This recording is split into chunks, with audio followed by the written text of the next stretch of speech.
I don't, is my microphone working? Good morning, everybody. We are going to talk this morning about a topic that is in a fairly fragile state, which is that of global free trade. And so I'd like you to take part in a poll to set the stage for this. Shh. Could you answer this poll, please? The poll question is coming up right now.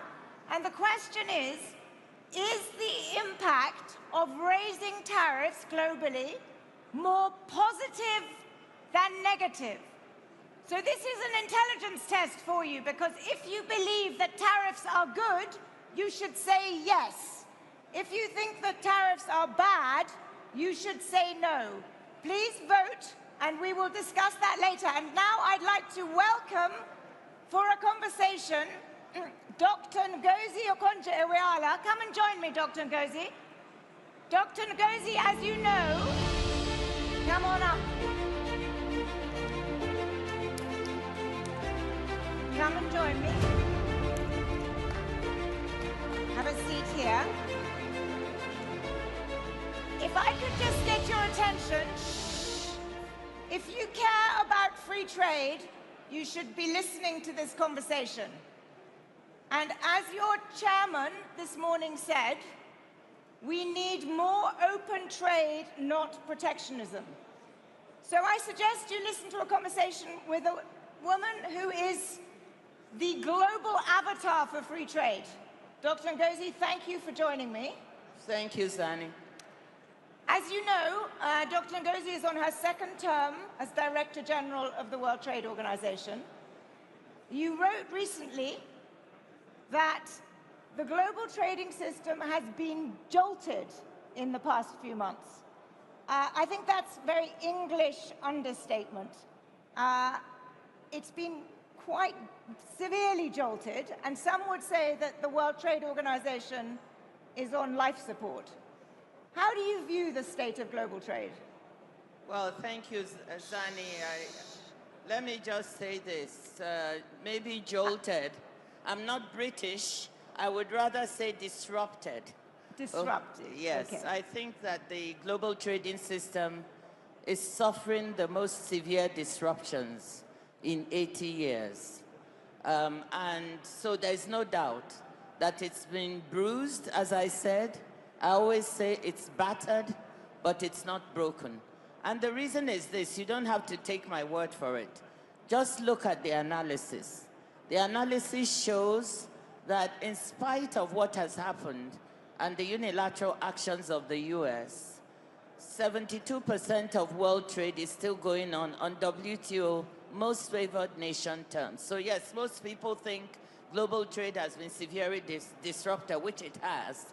But it is still, the fact that almost 3/4 of world goods trade is still going on WTO terms is amazing. It's come down from 80% pre-tariff to 72%. So yes, there's been an impact. I think that is something that is worth dwelling on. Shh. Could I ask you to please keep your voices down? I think it is important that you can hear what Dr. Ngozi has to say. Shh. Shh. Thank you. Dr. Ngozi has just pointed out that over 80% of global trade is still under WTO rules. No, 72%. It was 80% pre-tariffs. So that is, you know, the United States is the world's biggest economy, but it is not actually such a big part of global trade. So that begs an important question, because the US has essentially said, we're not respecting global trade rules. Does that mean the rest of the world, if it would like to do what fight against protectionism, should go with the WTO, or should we think of free trade through regional trade deals? Well, first, the US has taken unilateral actions because it has a set of criticisms against the system and feels the system has not changed or evolved in the way it would have liked it to. And it's made some of those criticisms about unfair trading practices, about not level playing field in the world trading system. It's not the only one, by the way. Developing countries have also said that the world trading system is not working for them as well as they would like. And whilst you may not agree with the US's unilateral actions. I agree with a lot of their criticisms that we need to reform the system. But we don't need to speculate, because data shows what I'm telling you, that 72% of world trade is going on WTO terms, because other members have not done a tit-for-tat retaliation with the United States, which is good. We don't want to go to what happened in the 1930s with the Smoot-Hawley Act and tit-for-tat. So I want to give all thanks and congratulations to WTO members, because they are trading among themselves, they are respecting the rules, so they are not going the way of moving away. Look, let me say that the 72% may yet come down. I'm not saying that, if there are further unilateral actions anywhere else, it might come down. But it's amazing that the system is so resilient. It is. It is true that I think if 6 months ago we had spoken, I would have worried about a much bigger hit to the global trading system. I would have worried about a decline into 1930s style retaliation. And we haven't had that, because many countries, and in this region in particular, countries want freer trade. They do not want protectionism. But can I say something, Zanny? I have 166 members, okay? The United States trade to GDP ratio is 25%.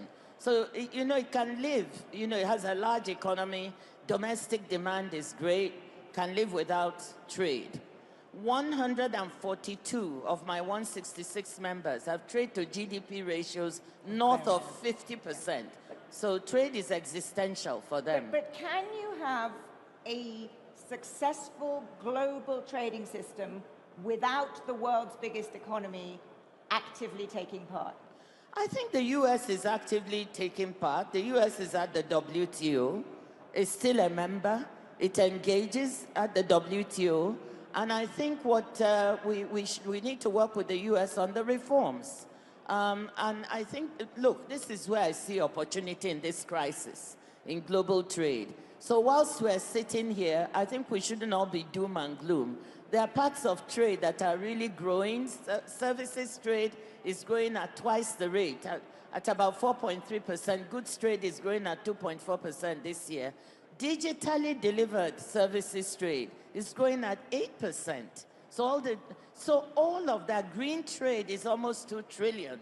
And I'm quite excited about that. What I think is we should listen to the criticisms, we should reform the system so we can take advantage of these new opportunities. And that's what we're working on at the WTO. You raised a really important point. The WTO was created, in a sense, for a different world. It was a 20th century organization, and we are in a very dramatically changing world economy. Digital, services, AI. So what are the trade rules that we should all be pushing for to create an open system for the 21st century? Well, I think we are working on rules for e-commerce, for digital trade. I think we should be paying attention for that. And a group of our members, almost 100 of them, at the WTO, you can make plurilateral rules by a group of willing coalition of members coming together, as well as multilateral, everybody involved. A plurilateral with almost 100 members looking at rules for digital trade is ongoing right now. And I think that's where we need to be focusing our attention. How are we preparing to take advantage of the opportunities that are coming up in trade? So that's a really important point, that you need more agreements which are, as you say, plurilateral, coalitions of the willing, countries that want to have freer trade move together. Which areas are you most optimistic about having those significantly in the future? Well, I think, as I said, coalitions of the willing that come together to look at digital trade, maybe green trade, which is growing. I just want to tell you something on AI. We really need to be up to snuff. We've just done a study on AI. Do you know that the first half of this year, trade grew at about almost 5%. That's why we're projecting 2.4 for the entire year. But guess what was driving that trade?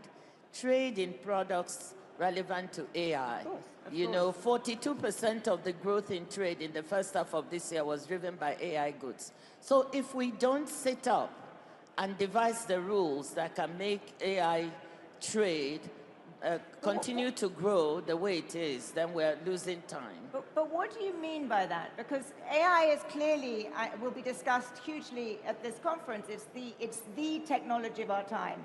It's also a technology where there is a race. There is a race between the United States and China. And there is a concern, as you've written actually in articles, about developing countries falling behind. Given all of that, what are the rules you would want for trade in AI? Well, let me say the good news is we already have an agreement that actually makes trade in AI flow. It's called the Information Technology Agreement, and it covers $3 trillion worth of trade in the semiconductors and computer equipment and all the things you need for AI. So that is good news. We're also, as I said, negotiating e-commerce. So we need to look at standards. We believe AI, one, will reduce the cost of trade, but will also change the nature of the goods we trade.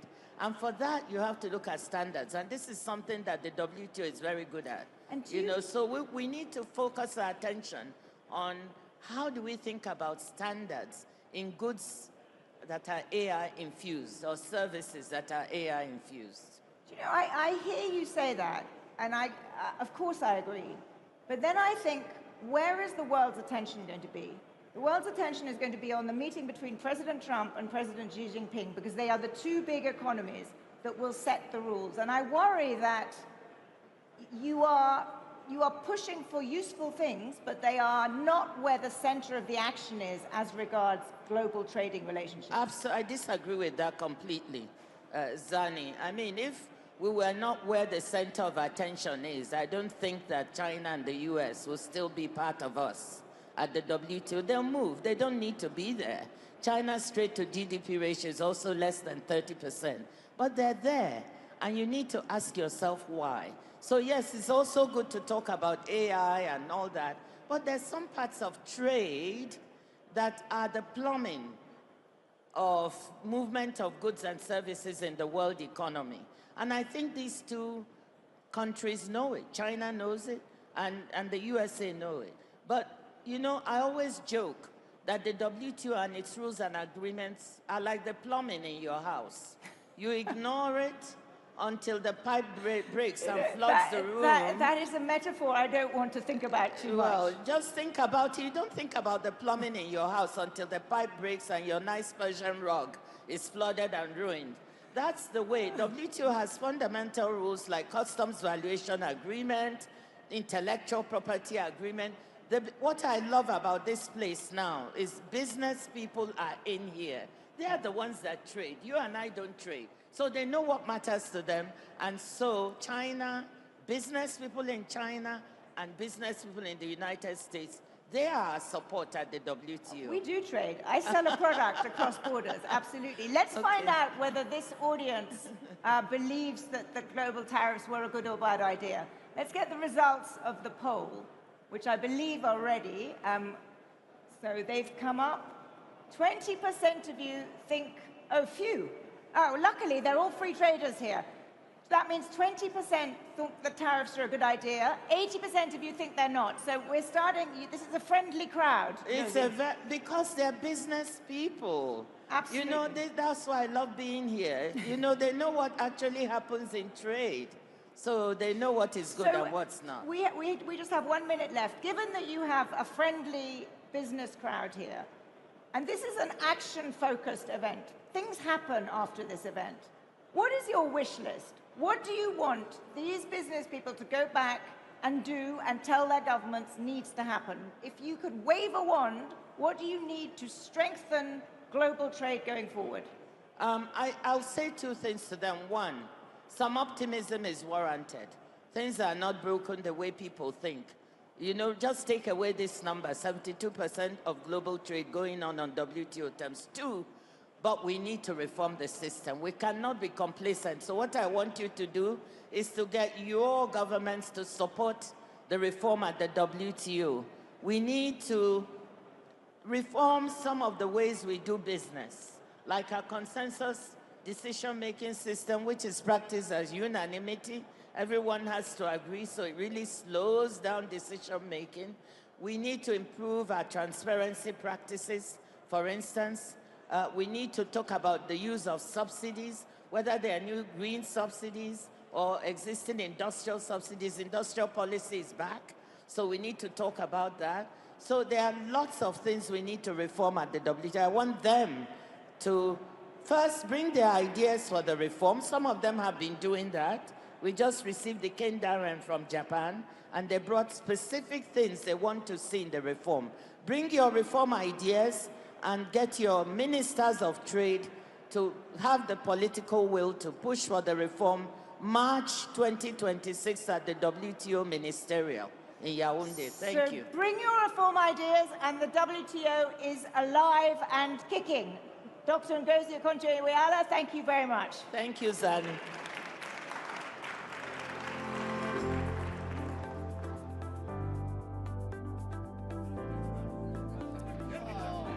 Okay, Mohammed is the, just one at a time. Okay. 3, 2, 1,